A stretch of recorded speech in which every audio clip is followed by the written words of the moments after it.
Bonjour tout le monde, voilà, me voilà de retour après une longue absence.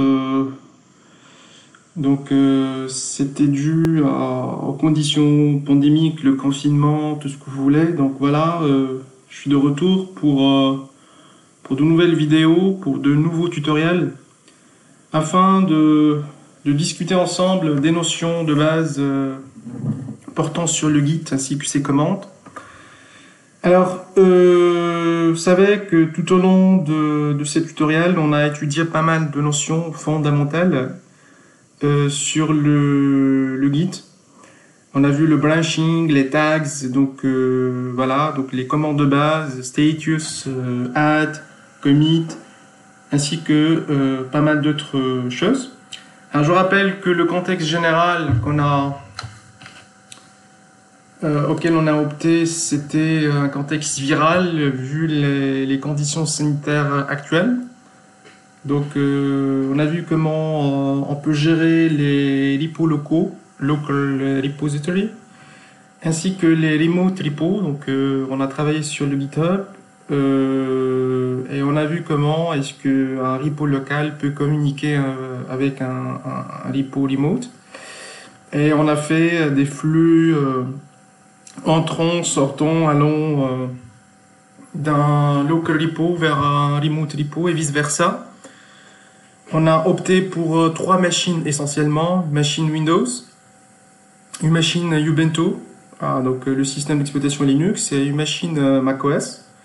On a vu comment les trois machines peuvent communiquer entre elles tout en ayant comme passerelle un remote repo qui c'est comme un dépôt là où tous les flux passent par ce repo-là.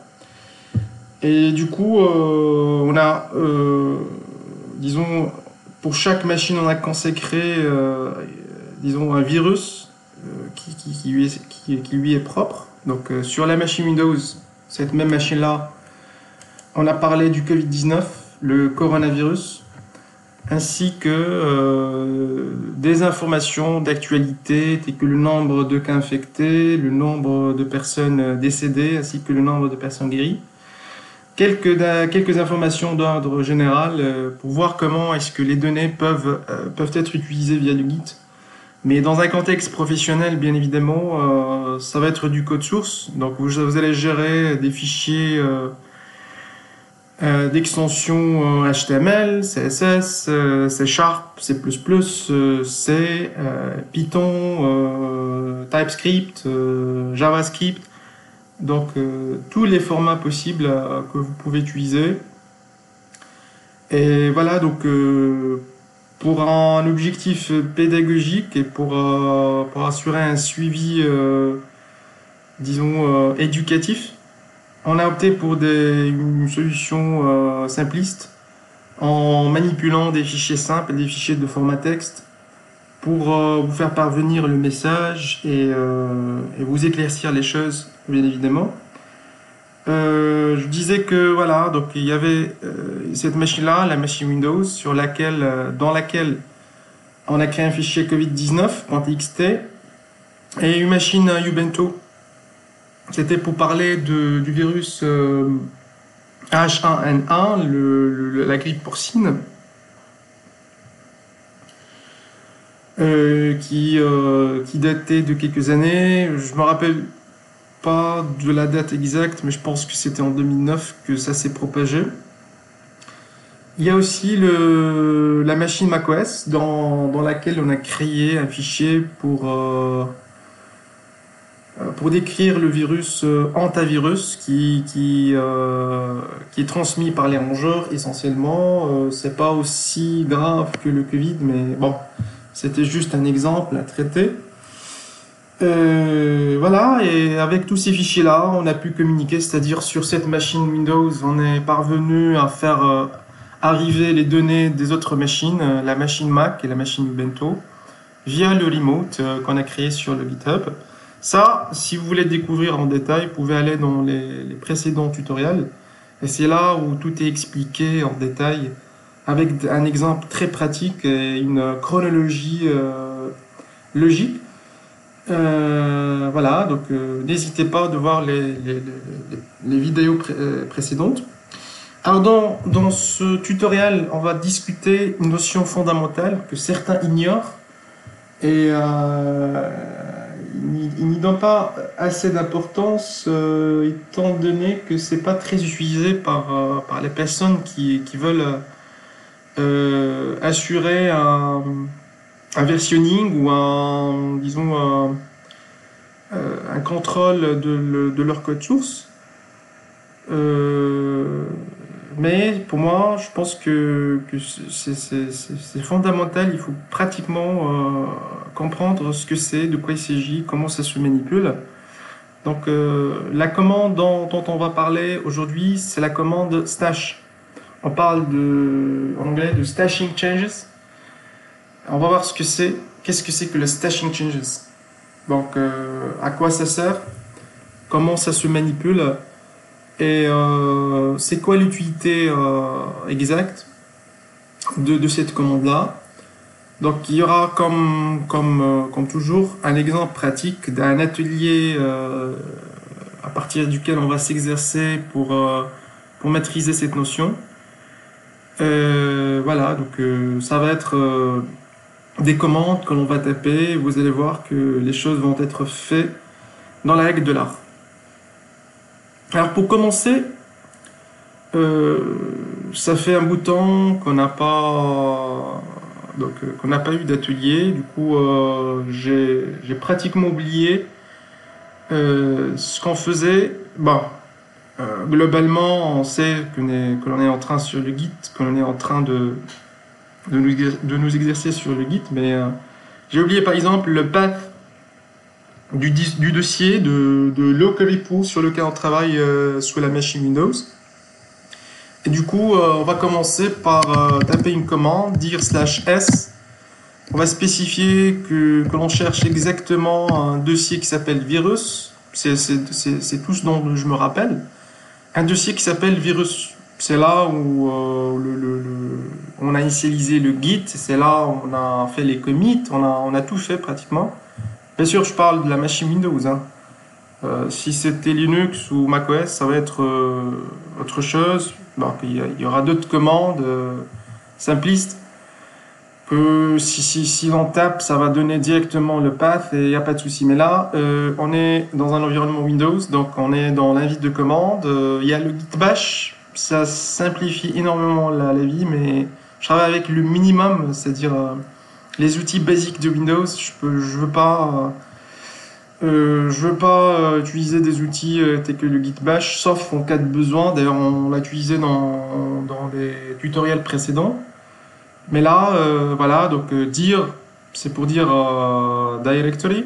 Ça va vous donner le path. /s, c'est pour dire search. On est en train de chercher. Tout fichier ou tout dossier contenant le substring virus. Donc c'est comme en quelque sorte, je sais pas, donc il y a la fonction contains, oui, c'est en C#. Donc on peut dire string.contains, un autre string. C'est un peu ça, c'est-à-dire cherchez-moi tous les strings qui contiennent en quelque sorte le substring virus. Et à chaque fois que vous trouvez ce path-là, vous me le rendez. Voilà, je tape entrée, donc ça va commencer. Bon, il n'y a rien qui s'affiche, bizarre, un petit peu bizarre. Bon, c'est normal parce que là, je suis dans le système 32. Quand vous êtes, c'est-à-dire la recherche, ça commence à partir du path là où vous êtes positionné. Donc, il faudrait aller en arrière, en faisant une marche arrière, on est directement sous la racine, le C2 point. Elle va retaper la commande, normalement ça va marcher maintenant. Voilà, la recherche, ça va commencer dès la racine, parce que je ne sais pas où est-ce que ça se situe. Donc, quand on est au sommet de l'arborescence, plutôt au niveau de sa racine, donc la recherche, ça va s'exécuter correctement. Une fois que ça finit, donc on aura notre path. Alors, on va s'y positionner, on va commencer notre travail sans aucun problème. Alors, entre-temps, je vais parler grosso modo de ce que c'est que le git stash. Donc justement, le guide stash ou la commande guide stash, c'est colossal et c'est génial. À chaque fois que vous avez fait certains changements, c'est-à-dire certaines rectifications, euh, que, euh, que vous voulez pas committer immédiatement, et que vous avez peut-être besoin de switcher vers d'autres branches pour faire autre chose, vous avez d'autres tasks à faire. Vous voulez pas perdre votre travail actuellement, vous voulez aller faire autre chose et vous revenez là où vous y étiez sans aucun problème. C'est ce que fait Stash essentiellement, c'est-à-dire vous créez des fichiers, vous les modifiez, vous les supprimez, vous faites tout ce que vous voulez. Vous voulez pas faire de commit directement, donc vous créez votre stash pour sauvegarder votre travail. Une fois que c'est sauvegardé, vous n'avez pas de crainte, vous n'avez pas de soucis, ça disparaît. Tout ce que vous avez fait, ça disparaît momentanément, mais c'est pas définitif. Ça va être stocké quelque part dans un stash que vous pouvez appliquer via la commande apply. On verra ça tout à l'heure. La commande apply, ça vous donne justement la possibilité d'appliquer le stash et de reproduire l'état initial où vous étiez. D'accord? C'est tout à fait ça. La commande dir /s, ça nous a donné justement le path que l'on cherche, c'est celui-là. Bien sûr, là, on va se positionner sur ce path-là en indiquant que là, voilà, faut ajouter le nom du dossier, donc c'est virus. On y est maintenant. On est dans ce path-là. Je vais taper CLS pour nettoyer le screen et travailler d'une manière clean.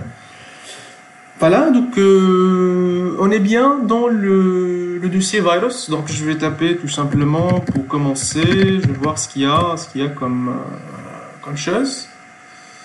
Vous voyez que voilà, depuis le dernier tutoriel, je me suis exercé par rapport à d'autres traitements que j'ai fait, que j'ai pas commité. Bon, c'est pas grave, on va dire que on va supprimer ces deux fichiers-là parce que c'est après que l'on va créer pour y mettre des données. Il y a un fichier qui a été modifié, donc covid19.txt. La première chose à faire, c'est de faire un git add pour ajouter les fichiers untracked. Une fois que c'est fait, je vais faire un commit très vite et puis passer au vif des choses. Je vais taper add et puis je vais taper git commit. Je vais dire qu'est-ce que je vais dire first commit. Je vais dire voilà, first commit. Je vais mettre la date aujourd'hui qu'on est le 25 mai 2020. D'accord? D'accord, très bien. Donc je vais faire le commit. Normalement, first commit, voilà. Donc je vais taper entrée. Ah bon, il y a un problème. Did not match any file. Qu'est-ce qu'il y a? Ah, faut ajouter.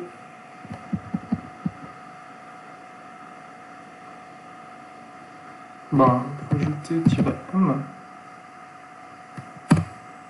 Voilà. C'est pour accorder justement un nom parce que quand vous mettez pas -m, ça sous-entend que vous allez ouvrir un fichier là où vous allez mettre tout ça. Voilà, on a 3 files, changed 13 deletions. On s'en fout de ce qu'il y a dedans parce qu'on va tout reproduire, ne vous inquiétez pas.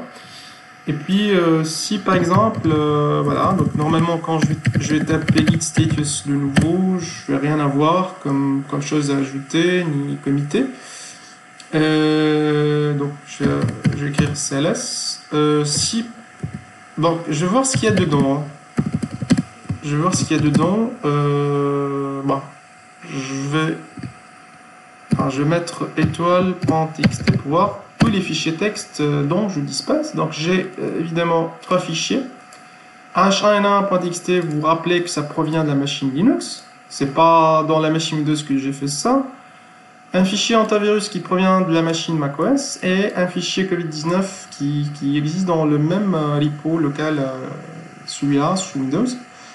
Je vais voir ce qu'il y a dedans parce que j'ai oublié ce que j'ai fait essentiellement. Donc, vous êtes sous Windows, on va recourir à l'éditeur de texte Notepad et on va spécifier que l'on veut voir ce qu'il y a dans le fichier covid19.txt. Vous voyez que voilà, donc j'ai des données qui ne sont pas mises à jour, qui datent vraiment de 21 avril, donc ça fait plus qu'un mois presque. Donc je suppose que le nombre, les chiffres, les statistiques ont remarquablement évolué. Vous voyez que le 21 avril 2020 à 15h, il y avait 2,4 millions de contaminations.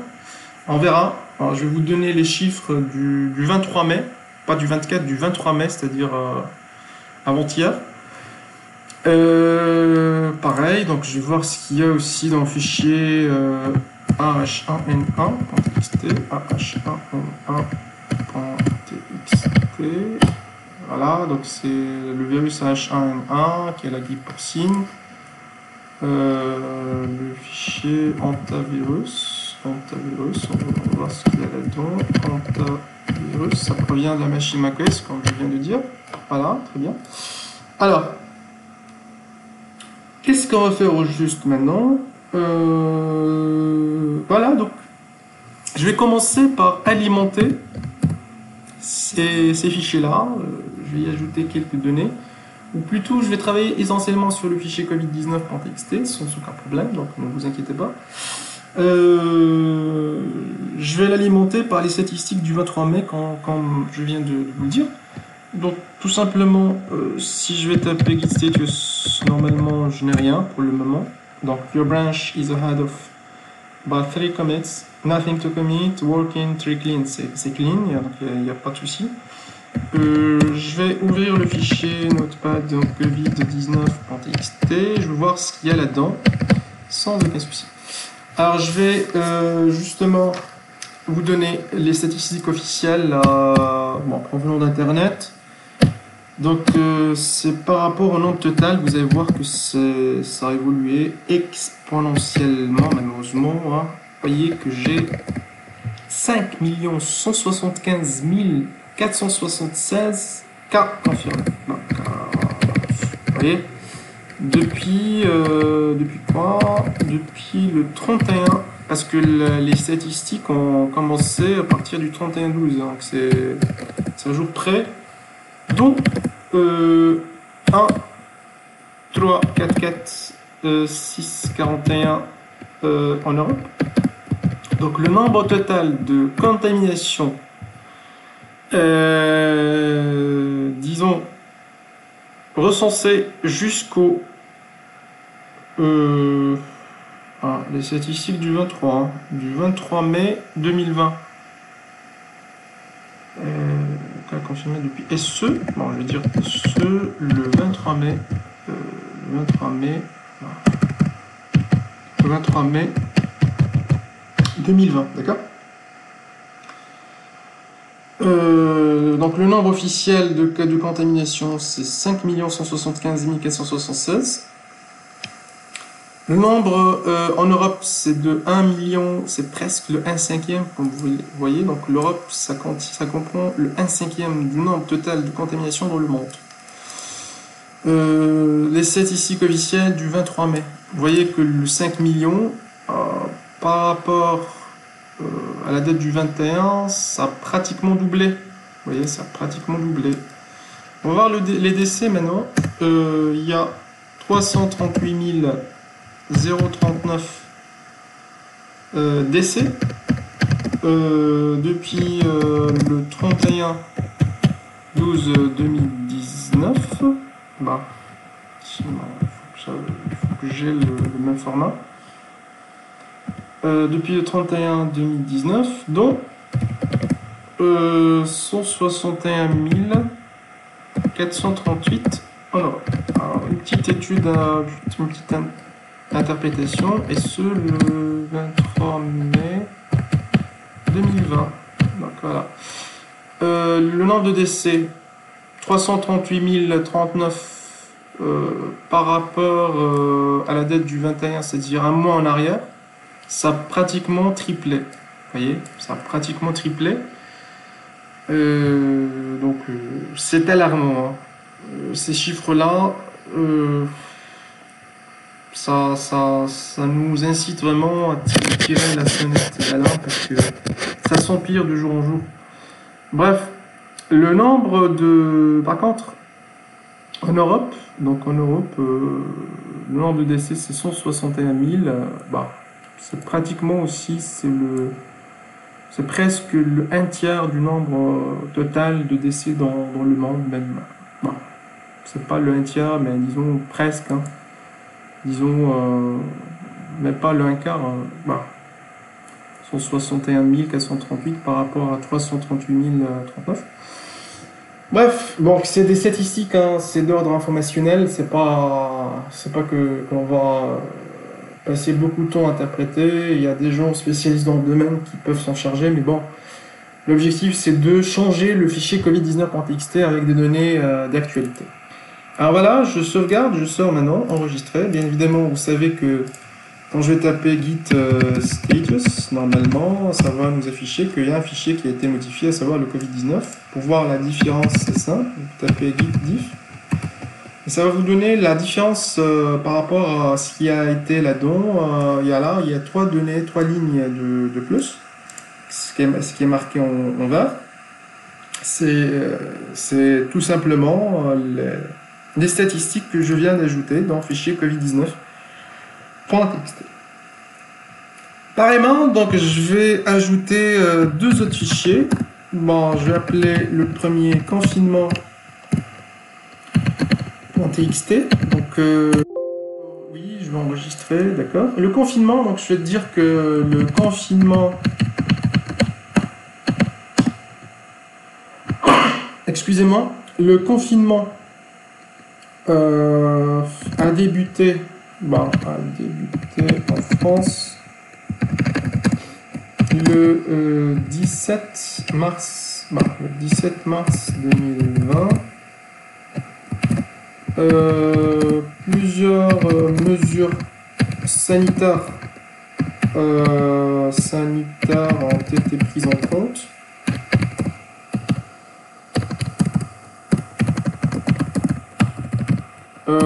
Pour justement lutter contre la pandémie. Hein.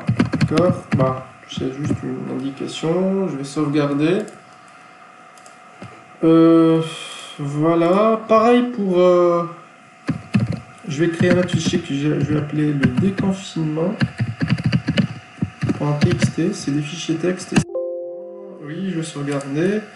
Je vais dire que le déconfinement en France, bien sûr, a eu lieu le 11 mai 2020. Les citoyens sont appelés à respecter les règles de distanciation sociale ainsi que les gestes barrières. Voilà, donc c'est vrai que vous êtes déconfiné, vous sortez, mais respecter les gestes barrières, c'est très important. Voilà, c'est des indications qui sont propres au déconfinement, notamment en France. Donc je vais taper git diff pour voir ce qu'il y a de différence. La différence, c'est par rapport au fichier déjà créé. Donc il n'y a pas de souci parce que justement, les deux fichiers confinement-déconfinement ont été créés. D'accord? Donc il n'y aura pas de différence parce qu'initialement, ça n'existait pas. La différence par rapport à un fichier déjà existant, à savoir le fichier covid19.txt. Alors j'ai tapé CLS pour revenir pour nettoyer l'écran. Alors une fois que c'est fait, normalement jusqu'à maintenant, tout ça on le connaît, il n'y a pas de souci. Tout ça on le connaît, on l'a déjà fait tant de fois. Alors admettons que pour une raison ou une autre, vous avez besoin de switcher vers vers une autre branche pour faire autre chose que vous avez oublié de faire et que vous estimez que c'est important de le faire avant même ce que vous êtes en train de faire. C'est-à-dire là, les trois fichiers que l'on a créés, donc le fichier Covid-19, le fichier confinement et le fichier déconfinement. Est-ce que c'est possible de faire? Oui, avec le guide c'est possible de faire. Je rappelle que là, normalement, j'ai un fichier modifié qui est marqué en rouge et deux autres fichiers qui ont été créés. Donc on vous dit que rien n'a committé puisqu'on n'a pas ajouté. On n'a pas fait de add. Et je ne veux pas le faire tout de suite. Alors qu'est-ce qu'on va faire? Je veux créer une instance de ces rectifications-là, de tous ces traitements-là, sans pour autant les perdre. Alors comment je vais faire? Je vais tout simplement taper la commande git stash, voilà, donc c'est qui est l'objet de ce tutoriel. Et je vais dire que je vais stocker cette instance-là, ou cet historique, si on peut dire, en y mettant un nom. Un nom, je vais dire... donc statistique, je vais l'appeler donc voilà, information, je vais dire information Covid-19 du 23 mai 2000, non, pas du 23, on est le 25, hein. Mais bon, les chiffres, les statistiques, c'est propre pour 23, mais c'est pas grave. Voilà, donc c'est de cette manière-là, je vais, vous allez comprendre après ce que ça va donner. Git stash save, et je vais donner un nom à ce stash-là. Je tape entrée, save it working directory index state on master. On vous indique que là, c'est stocké par rapport à la branche master, parce que je vais vous faire montrer après, on travaille sur la branche master. Et que, justement, pour voir ce qu'il y a, donc je vais taper git status de nouveau. Vous voyez que le fichier Covid-19 a disparu. A disparu pour la simple et unique raison que il a fallu que justement j'effectue un add pour l'ajouter à... que le fichier soit tracké. Bon, c'est pas grave. Et ce que je vais faire maintenant, c'est justement, je vais ouvrir le fichier Covid-19, je vais voir ce qu'il y a là-dedans, à cet état-là. Vous voyez que les données que je viens de taper dedans, par rapport aux statistiques du 23 mai, ont disparu. Est-ce que ça a disparu vraiment? Eh ben non, je vais vous expliquer. Alors, comment justement voir... je peux même écrire git diff. Vous voyez aucune différence. Par contre, tout à l'heure, il y avait les 3 lignes de plus qui sont marquées en var par rapport au fichier Covid-19. Juste pour vous assurer, d'accord? Vous voyez, pareil aussi. Bon, ici, donc il n'y a rien à... Il n'y a rien à signaler par rapport à la modification parce que le fichier Covid-19 n'existe plus à ce niveau. Par contre, pour voir ce qu'il y a comme stash, je tape git stash list. Vous voyez que vous voyez là, on a un stash sur la branche master intitulé information Covid-19 du 25 mai 2020. Et c'est propre à ce qu'on était en train de faire, tout à fait. D'accord? Donc ça sous-entend quoi justement? Ça sous-entend que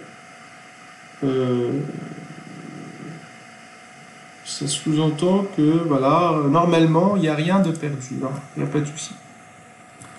0, c'est un index, c'est un indice. Vous allez voir après, à chaque fois qu'on ajoute un stash, ça va prendre l'indice 0 et le stage qui était à la tête de la liste, ça va décaler d'une case. Si on part dans le jargon du C par exemple, si on traite un tableau, on commence toujours à partir de l'indice 0 et pour chaque nouveau stage ajouté, ça va s'ajouter à la tête du tableau jusqu'à la fin, donc ça se décale c'est normal. Donc il faut vraiment faire attention. Après, si vous désirez appliquer votre stash, donc là, faites attention.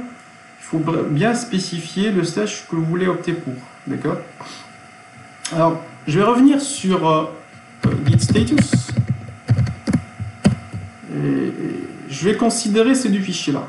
Parce que normalement, si je vais taper notepad confinement.txt, voilà, c'est les données propres au confinement. Elles sont là. Pareil pour le fichier de confinement. Il n'y a pas de souci là-dessus. Alors je vais procéder à un add, git add point, pour dire justement que je vais ajouter tous les fichiers qui font pas partie de la chaîne. D'accord. Voilà, je vais taper entrée. Normalement, ça va rajouter ces deux fichiers-là. Je tape entrée. Et si je tape maintenant git status, ça va donner voilà, new file. On a deux fichiers, ils sont marqués en vert sans aucun problème. Si je tape git diff, normalement aucune différence parce que du moment où on a créé tout à l'heure et qu'on est en train d'ajouter maintenant, il y avait pas vraiment grand chose à indiquer. Et de ce fait, donc si maintenant je vais appliquer un deuxième stash, je veux dire voilà, save, information confinement, déconfinement du, la même date, 25 mai 2020. On va voir ce que ça va donner. Save it working directory and index state on master, information confinement déconfinement du 25. Si maintenant je vais taper git stash, vous avez, je sais pas si vous avez compris que git stash list, ça va vous donner la liste des stashes que vous avez créés. D'accord? Voilà, on vous donne justement le dernier stash là, celui-là, il a pris le sommet de la pile. Parce que le principe pour lequel on opte, c'est le principe LIFO, last in first out. C'est-à-dire ce qui a été fait en dernier lieu sera placé en premier lieu. C'est LIFO, c'est pas FIFO. Information confinement déconfinement, c'est là où on a ajouté, si vous vous rappelez, c'est là où on a ajouté les deux fichiers confinement déconfinement à la liste.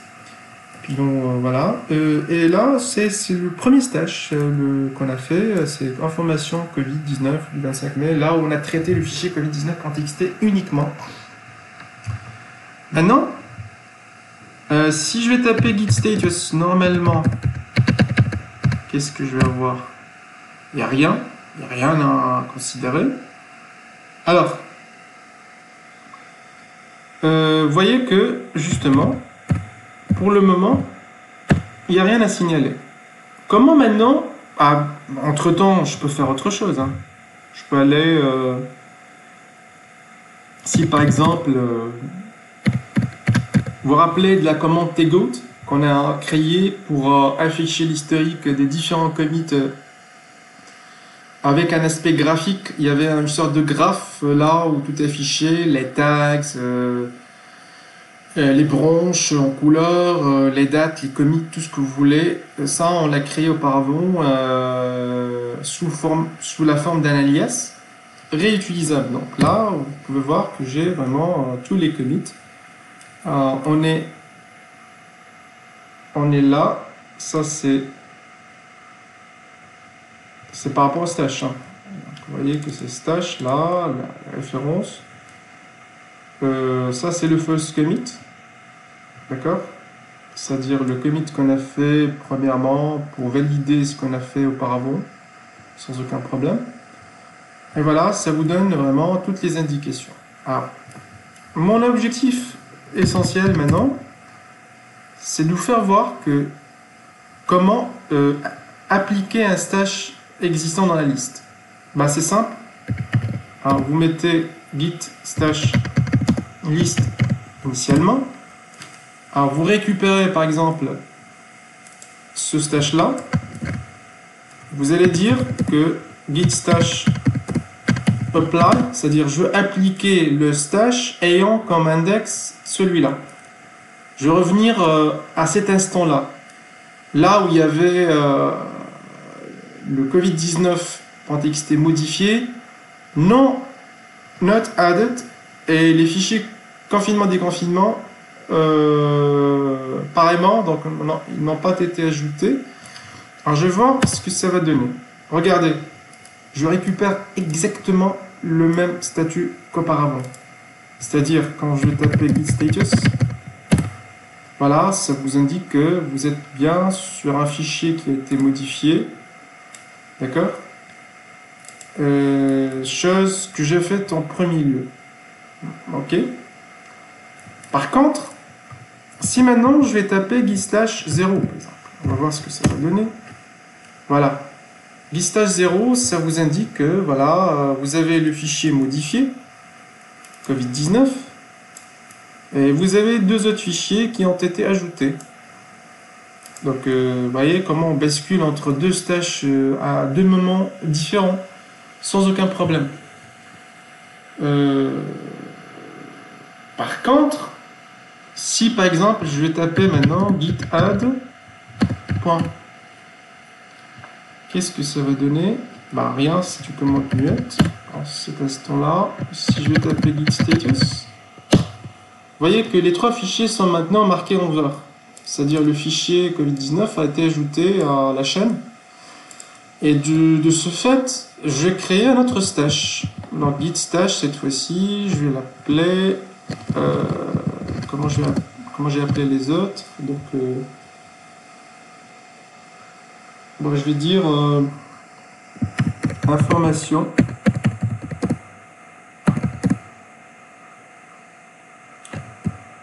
On va dire bilan. Bilan Covid-19 du 25 mai 2020. D'accord? Je vais taper entrée, c'est toujours sauvegardé. Sur la branche master. Si maintenant je vais taper git stash list, je vais devoir maintenant avoir voilà trois branches. La première, pas trois branches, trois stashes. Et le dernier stash, celui-là du bilan, il est placé comme je vous l'ai dit, ça va être placé en premier lieu, donc bilan Covid-19 du 25 mai. Je peux basculer, je peux aller maintenant git stash apply par exemple, et je vais spécifier que je vais revenir. Tout d'abord, il faut que je vérifie qu'il n'y a rien. Voilà, il n'y a rien ici parce que ça a disparu. Si par exemple, je vais appliquer ce stash-là, stash apply, je vais dire, je vais revenir à ce niveau-là. Donc voilà, je tape entrée, voilà. Donc ça nous fait revenir à un moment antécédent. Je vais faire CLS, je vais retaper 1 maintenant. Pareil, donc deux fichiers qui ont été ajoutés, celui-là n'a pas été ajouté, donc c'est normal. Vous voyez, donc ça vous fait revenir à un moment précédent. Please commit your change to stash.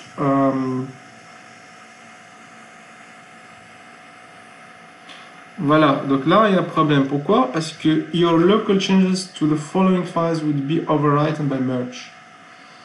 Il y a un problème parce que si vous avez basculé, c'est-à-dire du stash 1 vers stash 0 qui est le dernier, dans ce dernier, le fichier Covid-19 il a déjà été ajouté. Donc vous voyez, ça crée un conflit. Si par exemple je vais revenir maintenant à la position 1, donc là il n'y a pas de souci. Mais on s'attend à ce que vous fassiez un commit. Vous voyez?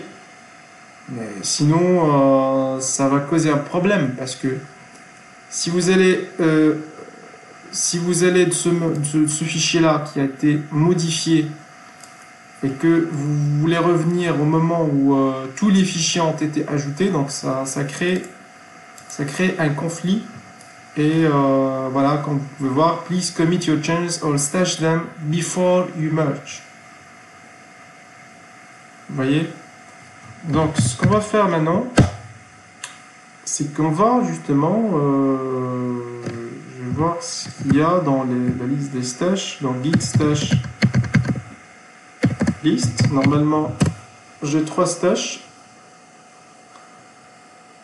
Je vais opter pour le stash 1 maintenant. Donc, je vais appliquer git stash apply. Je vais dire que je veux le stash 1.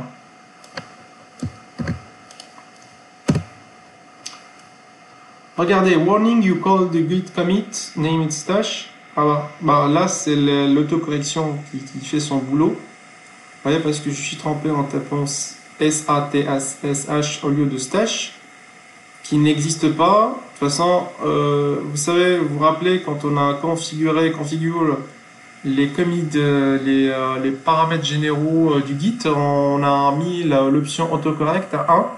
Et de ce fait, le Git, il se charge de corriger les erreurs quand vous les commettez.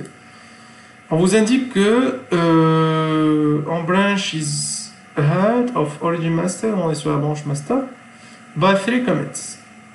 Use git push to publish your local commits. Donc ça, c'est par rapport au remote. Hein. On n'est pas là en ce moment. Changes to be committed. Donc use git restore staged to end stage. Donc quand vous allez faire un git restore, ça va justement faire revenir ces deux fichiers à leur état précédent. On va essayer ça ensemble. Donc on va dire git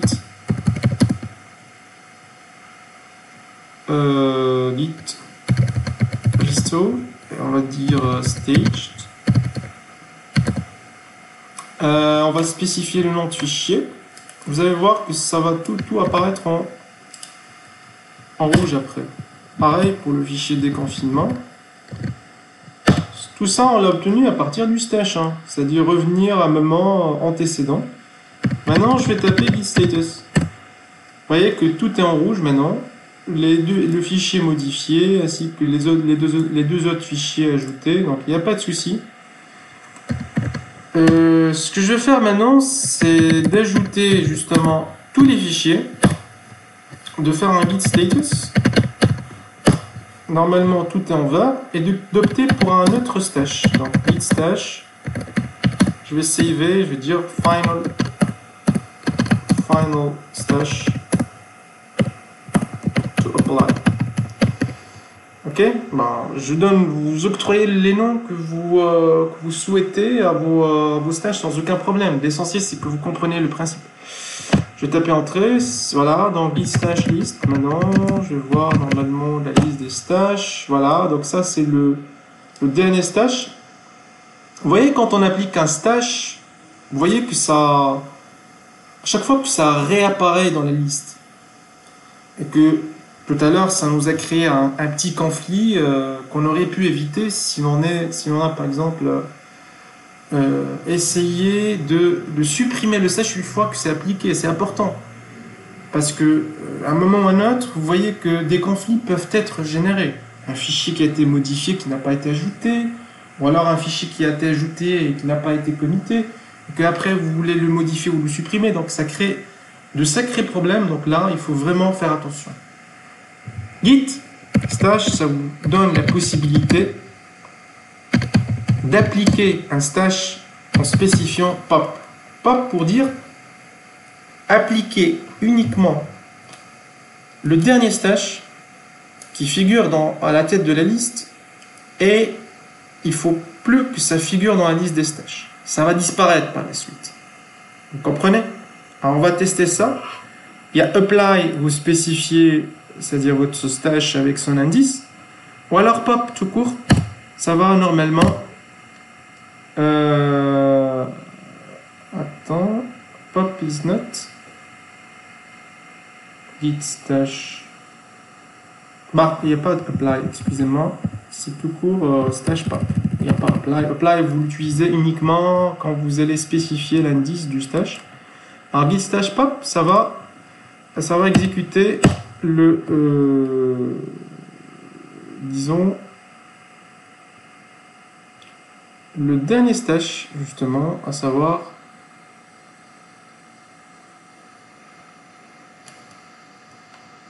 on vous indique ici que Droplet, donc le stash, le dernier stash, normalement, ça a été supprimé. On va voir ensemble que dans la liste, il n'y a plus le dernier stash de tout à l'heure, le final stash, vous vous rappelez? Et que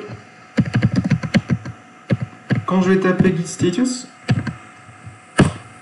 ça va nous faire revenir un moment, voilà, le moment voulu, là où tout est bon. Si maintenant, je vais appuyer git add, je vais écrire git add point, non c'est bon, je vais dire git status. C'est bon, tout est ajouté, il n'y a pas de souci, d'accord? Et je vais taper un autre, je vais ajouter notre stash pour dire, voilà, donc this is really the last stash to apply.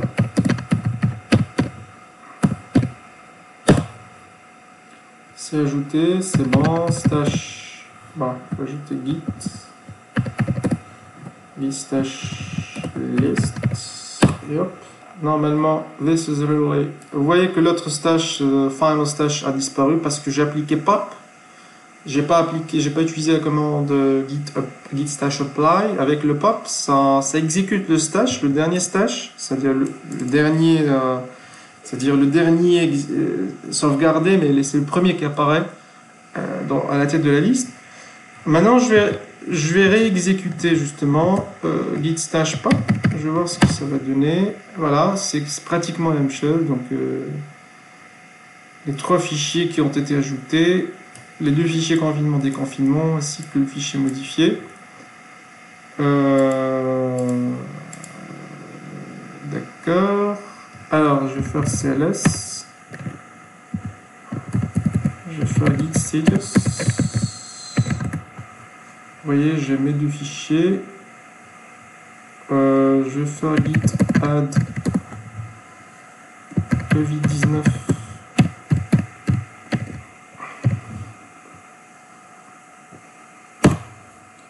Je vais faire git status. Je vais mes 3 fichiers là. Je vais créer un autre stash, git stash. Donc ça va être save.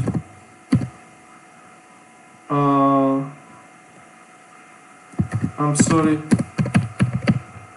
This would be the last one. Ok. Alors, je vais taper entrée, save and working. Donc je vais taper git stash list. C'est bon, j'ai la liste. Ça laisse. Alors, je vais dire git stash pop. Pas pareil. Pareil, donc bon.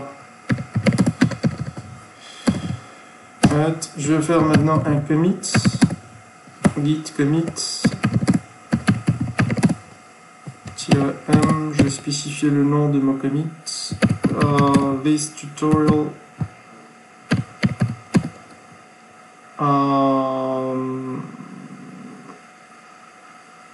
This tutorial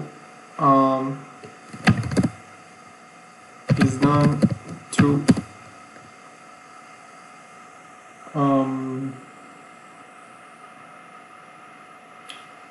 study stashing changes. Ok. Alors ce commit là, je vais taper entrée. Normalement c'est bon. Quand je tape git status, normalement je vais avoir rien du tout. Bon, je vais taper maintenant.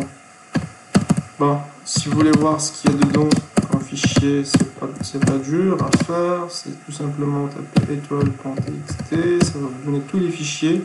Normalement on a un fichier Covid-19, confinement, déconfinement, H1N1, donc tous les autres, sans aucun souci. Si maintenant je vais ouvrir le fichier notepad covid-19.txt, voilà, vous voyez que voilà, tout est considéré comme auparavant sans aucun souci. Vous voyez que il n'y a pas de problème parce que j'ai appliqué le stash et j'ai vraiment mes données actualisées. Pareil pour le fichier confinement.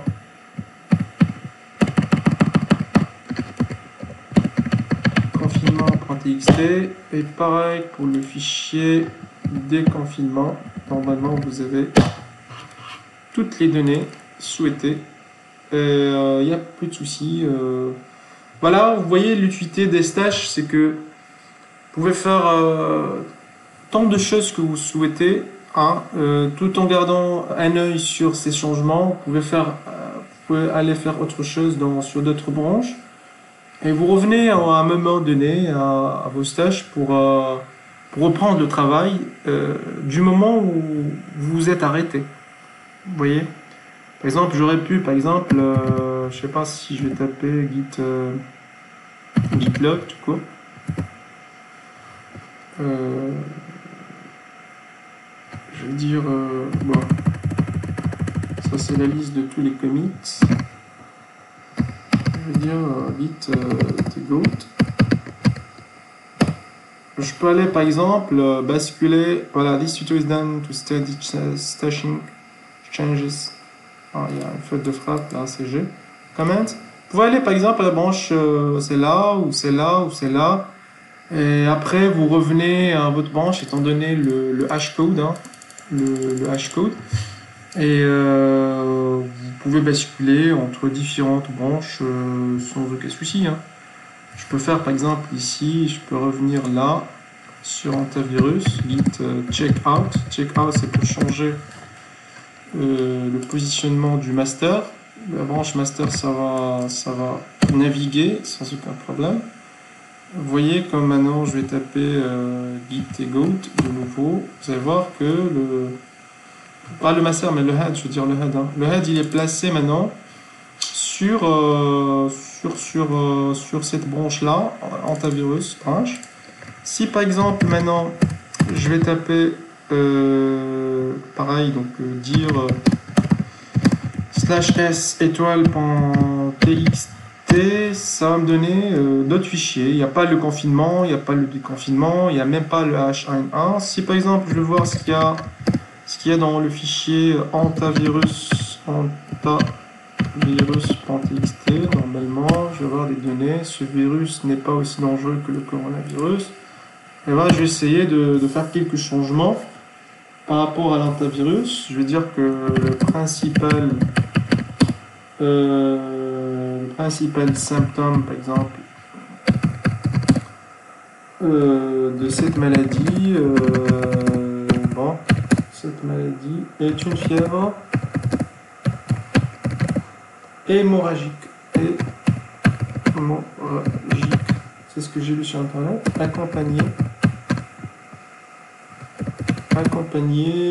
d'un syndrome rénal.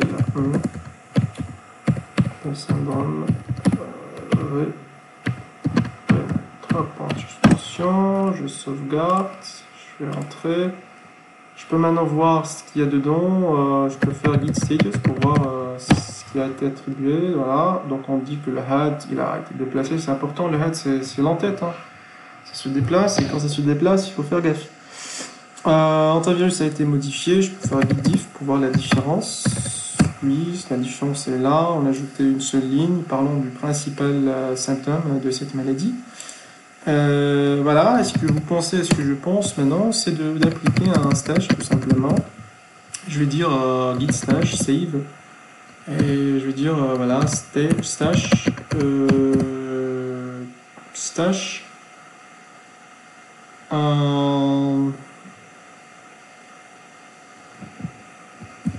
je vais dire applying stash changes to antivirus, hein. Juste pour que ça soit distingué. Par la suite, je tape entrée, c'est sauvegardé, il n'y a pas de souci. Stash git stash list, je vais voir ce qu'il y a dedans. Git stash list, voilà. Vous voyez que ça c'est le dernier. Et on vous indique hein, là que c'est pas attribué à une branche. Parce que là, en no branch, vous voyez là. Par contre, tout à l'heure, c'était en master, master, master. Il faut voir git goat ce qu'il y a dedans. Parce que là, je suis en train de travailler là.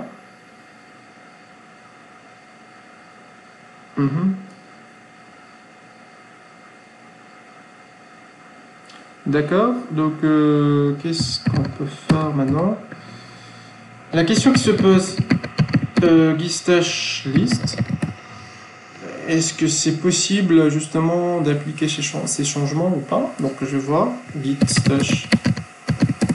Vous avez le choix, soit vous mettez apply, vous spécifiez l'indice, ou alors vous mettez un pop tout court. Voilà. Normalement c'est sauvegardé. Si maintenant je vais taper git,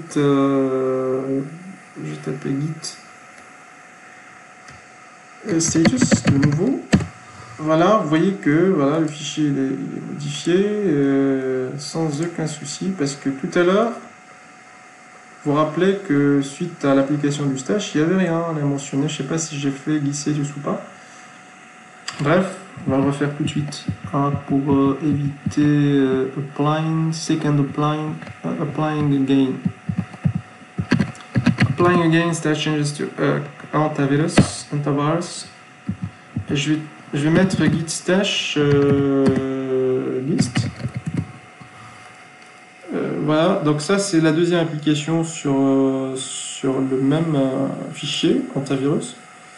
Je vais maintenant CLS.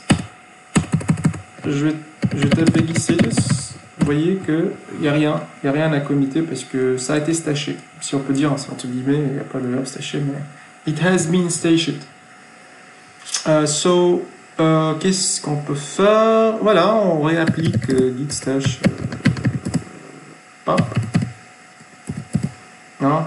Normalement, il n'y aura pas de souci. Le fichier est là, vous pouvez faire un git add. C'est bon. Git add. Hein. Puis refaire git commit.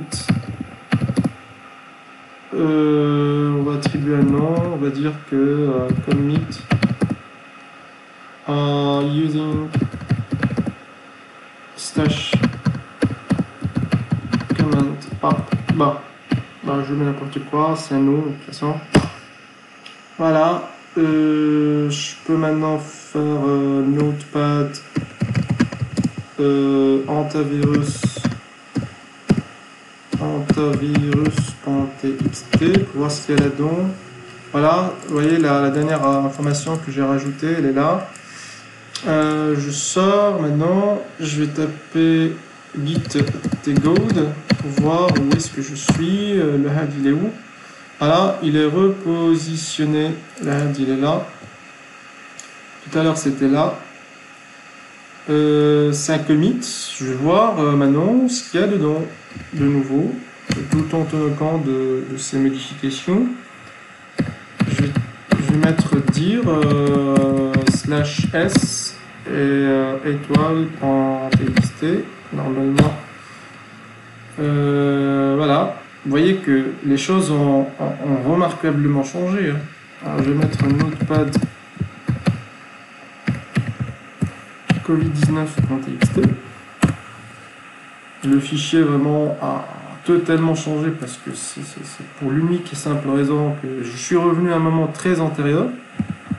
Par contre, antivirus.txt, il est complet avec toutes les informations. Alors, la question qui se pose maintenant, comment je peux remédier à tout ça? C'est-à-dire le Covid, toutes les informations du 23 les statistiques que j'ai introduites dedans ont pratiquement disparu. D'accord? J'ai que des informations qui datent du 25 mars 2020. Eh ben, c'est pas grave, parce que là, vous avez votre stash. Vous voyez que j'ai le bilan du 25 mai 2020. Alors, je peux appliquer le bilan sans aucun souci. Je rappelle que quand je tape dir /s étoile.txt, il y a 2 fichiers uniquement, il n'y a même pas le H1N1, il n'y a rien du tout. Et je peux revenir en arrière pour considérer ce bilan-là. Et bien c'est simple, vous tapez git stash apply et vous spécifiez l'indice de votre stash à considérer. Auto-merging, ça fait un auto-merging. Il y a un conflit, je suppose. On va voir ça. Alors, qu'est-ce qu'il y a maintenant dans notre dossier actuel? S étoile.txt. Normalement, voilà, j'ai mes fichiers. Il y a l'antivirus, il y a le confinement, il y a le Covid. Il y a tout. D'accord. Alors, je vais voir ce qu'il y a dans le fichier notepad covid19.txt. Voilà. Ça crée un petit souci. Pourquoi? Parce que justement, il y a un souci de merging. Ça implique le fait que le fichier n'a pas été traqué. Et de ce fait, vous voyez que on vous donne la possibilité d'appliquer vous-même ces changements, parce que cette partie-là, toute cette partie-là, ça provient du stash provenant du moment où on a travaillé sur le antivirus, tandis que toute cette partie-là, ça provient du dernier stash là, le bilan du Covid-19. Là, on vous donne la possibilité de vous exercer vous-même et de rectifier le fichier tout en tenant compte de tous ces changements-là. De toute façon, voilà, c'est indiqué que update upstream, ça commence de là jusque là. D'accord? Ça, c'est la partie staged. Et ça, c'est la partie provenant d'un moment antérieur. Et c'est à vous maintenant de voir comment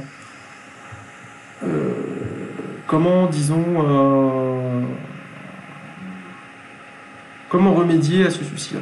Bon, c'est simple. Il suffit d'enlever ça, et voilà, on a les données, elles sont bonnes, sans aucun problème. Git status. Il y a aussi un problème là. Voilà, donc il y a le Covid-19 qui a été modifié. Qu'est-ce qu'il y a aussi? Je vois que le H1N1, je ne le vois pas. Alors, il faut vraiment... je peux faire un commit, de toute façon. This is commit for both COVID-19 and antivirus files. Bon. Unresolved. Il y a un problème. Bah oui, parce que j'ai pas ajouté. Il faut commencer par faire le add d'abord. Je fais le add. Maintenant, je peux taper le commit sans aucun souci. Alors, je vais voir ce qu'il y a dedans. Il n'y a rien. Alors, je vais voir. Bon, je vais taper CLS. Je vais voir ce qu'il y a dans le fichier COVID-19 en TXT. Qu'est-ce qu'il y a dedans? Il y a toutes les données, il n'y a pas de souci. Je vais voir ce qu'il y a dans le fichier antivirus. Ah, antivirus qui... Rappelez, là, je suis revenu vraiment à un moment très très antérieur. Et là, voilà, j'ai mes données sans aucun souci. La question qui se pose maintenant, il y a le fichier H1N1 qui manque. Donc étoile.txt, vous voyez que j'ai pas le fichier H1N1. Ne vous inquiétez pas, c'est facile de faire. Alors, il suffit de taper git tgoat. Vous voyez que le H1N1, il vaut mieux opter pour une dernière rectification. C'est en ce moment-là. Donc je peux positionner mon head à ce niveau-là. Dans git checkout, je vais taper là le hashcode. ça va me positionner normalement git tegoat. Vous voyez que le head il est placé là, et je vais voir ce qu'il y a dans le fichier AH1N1. Je vais voir tout d'abord s'il est là. Alors je vais taper dir /s étoile.txt pour voir ce qu'il y a dedans. J'ai mon fichier AH1N1, il n'y a pas de souci, je vais voir ce qu'il y a dedans. Alors je vais dire notepad.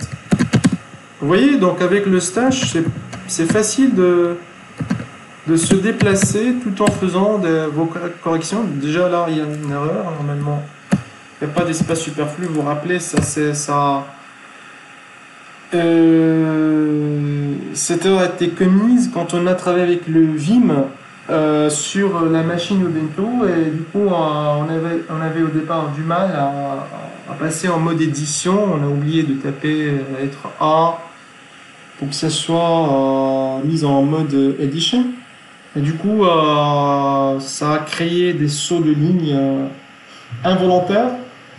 Et donc là, je suis en train de corriger mes erreurs. Et donc en indiquant que le VSH1, donc il n'y a plus d'espace superflu. Par contre, je vais ajouter une petite indication sur ce virus-là pour dire que justement, je vais voir comment on va faire ces choses-là. On va dire que qu'est-ce qu'on peut noter? Voilà, on peut dire par exemple que AH1N1 est une pandémie qui a duré de 2009 à 2010 par exemple. Voilà.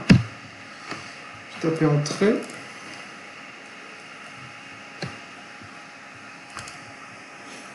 Je vais taper git status. Puis voilà, donc là vous voyez que j'ai un fichier déjà. Je vais créer un stash, git stash log save. Je vais dire stash applying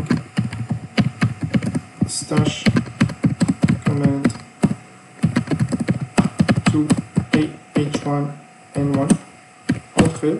Normalement quand je vais taper git stash list, je vais avoir voilà ce dernier stash là, CLS, et puis qu'est-ce qu'on va faire? Je peux revenir maintenant, je vais taper tego par exemple, je vais switcher, je vais revenir ici par exemple, je vais faire revenir le head à ce niveau là. Un git checkout,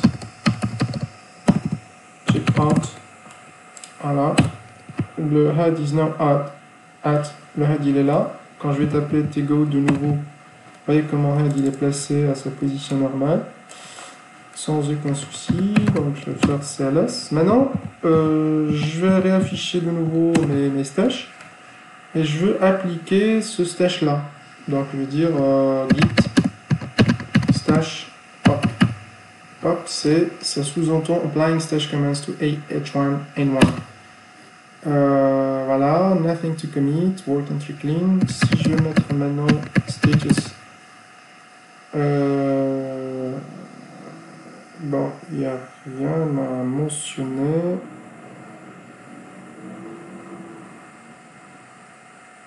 D'accord. Si par exemple je fais revenir le head à sa position, ça veut dire à ce niveau là, donc je vais taper git checkout,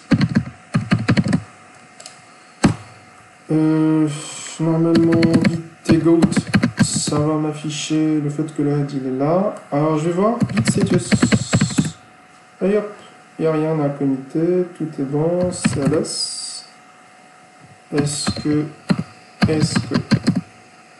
le fichier h1n1 a été modifié? Non, ça n'a pas été modifié. Faut voir dans git status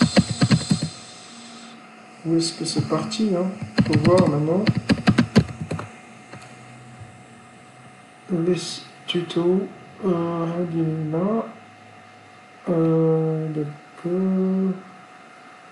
d'accord, origin master. Ah, ça laisse. Je vais voir ce qu'il y a dedans. Dir /s étoile.txt. Il y a le h1n1.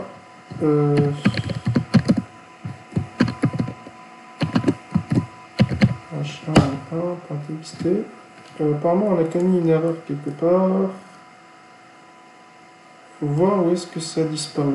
Dans git stash list.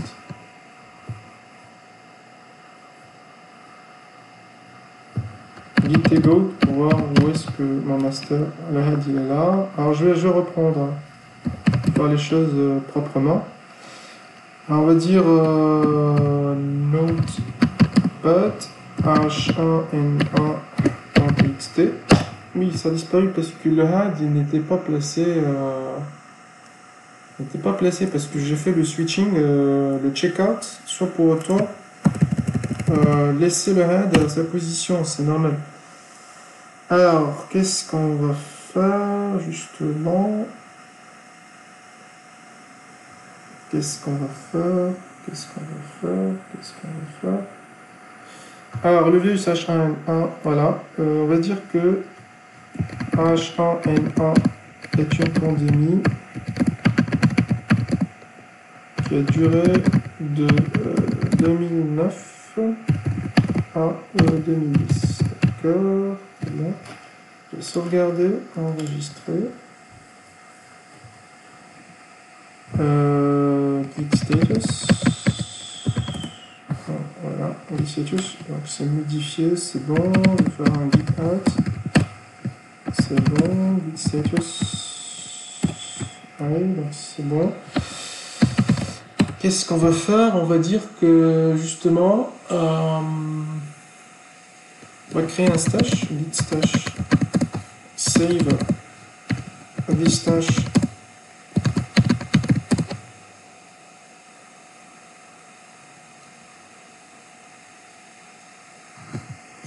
Donc, this stash is for AH1.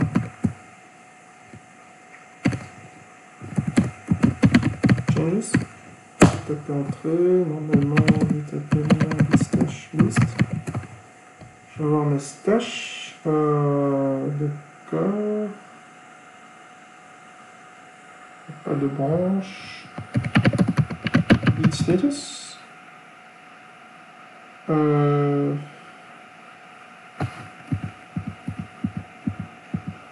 Notepad. Bah, là, c'est inquiétant parce que je vois que des données disparaissent alors que normalement ça devrait apparaître. Bon. Attends, j'ai pas fait de commit.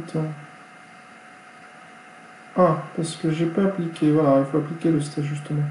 Alors je vais réappliquer le stash dans git stash apply. Je vais préciser qu'il s'agit de ce stash là. D'accord. Hop. Is not stash like commit. Ça veut dire quoi? Ouais. D'accord, ça laisse. Normalement, si je vais taper git status, ça va me donner le fait que voilà. Je vais taper git add point et puis je vais faire un commit. Git commit -m commit for AH1 with after applying stash. Alors je vais faire le commit maintenant.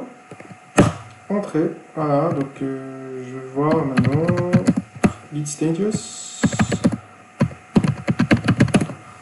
Il n'y a rien à commiter. Par contre, ça, pareil pour le diff, il n'y a pas de souci. Je vais taper notepad h1n1.txt. Voilà, j'ai mes données, il n'y a pas de souci. Qu'est-ce qu'il y a maintenant? /s étoile.txt. Qu'est-ce que j'ai comme fichier? J'ai 2 fichiers uniquement. C'est normal parce que normalement je devrais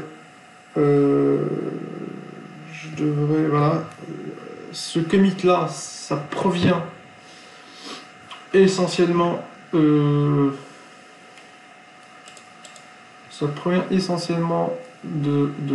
ce niveau là, c'est-à-dire là. Donc de ce fait, ça considère pas. Si vous voulez par exemple considérer un moment précédent, il suffit d'aller à ce niveau-là. Donc on va voir ça. Git checkout. Git checkout. Voilà. CLS et je vais voir maintenant dir /s étoile.txt. Ça va vous donner. Attendez. H1, je pense qu'il y a un problème. Attendez, dégload.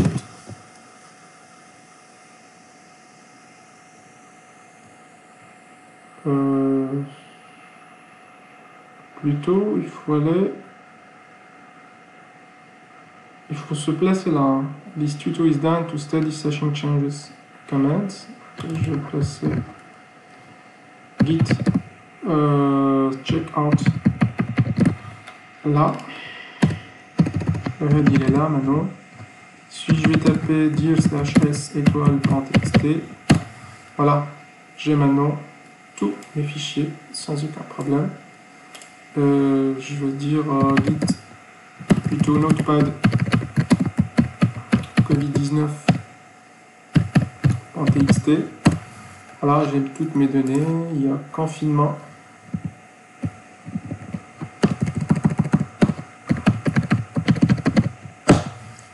Confinement. Il y a déconfinement aussi. Déconfinement. Je vais voir ce qu'il y a dans antivirus aussi. Antivirus. C'est bon. Ce virus n'est pas aussi dangereux que le coronavirus. Voilà, donc c'est tout à fait ça. C'est normal, vous n'avez pas la dernière version parce que vous travaillez sur 2 branches différentes. Par contre, on verra dans les prochains tutoriels, voilà, pareil pour H1N1, on verra dans les prochains tutoriels comment opter pour un merging, pour disons, fusionner plusieurs fichiers provenant de différents commits. Donc c'est faisable, c'est possible de faire. Voilà, donc j'espère que ce tutoriel a été clair afin que vous compreniez les principales notions du stash. Vous voyez que l'aide il est là. Donc je vous remercie pour votre attention et n'hésitez pas de regarder les prochains tutoriels. Ça va porter sur le rebasing, le merging et plein d'autres notions qui vont être le cherry picking, donc des notions fondamentales aussi qui peuvent être étudiées sans aucun souci. D'ici là, voilà, donc je vous souhaite une bonne journée et n'hésitez pas à me poser vos questions si vous en avez. J'y répondrai dès que possible.